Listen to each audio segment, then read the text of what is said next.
Umabot ng mahigit 650,000 bilang ng katao ang dumalo kahapon sa ikaunang araw ng 3 araw na kilos protesta ng mga miyembro ng Iglesia ni Cristo o INC sa Maynila, base sa tala ng Disaster Risk Reduction Management Office ng lungsod.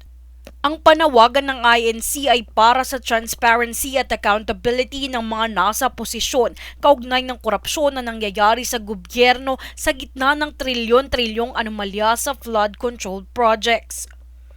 Bunsod nito, naririnig raw umano ng Malacanang ang panawagan. Ayon yan kay Presidential Communications Office o PCO Secretary Dave Gomez.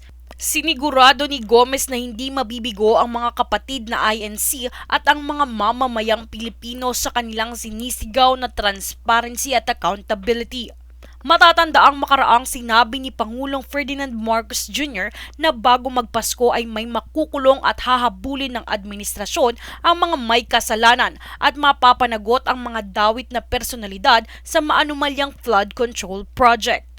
Sa kabilang banda, ayon naman sa Philippine National Police o PNP at Department of Interior and Local Government o DILG na naging mapayapa umano ang unang araw ng protesta na inorganisa ng INC dahil walang naitalang insidente o kaguluhan.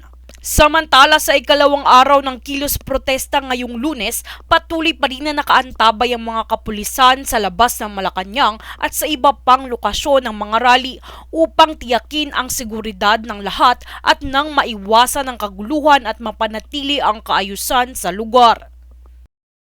Jovi Rodriguez, nag-uulat para sa Golden Nation Network.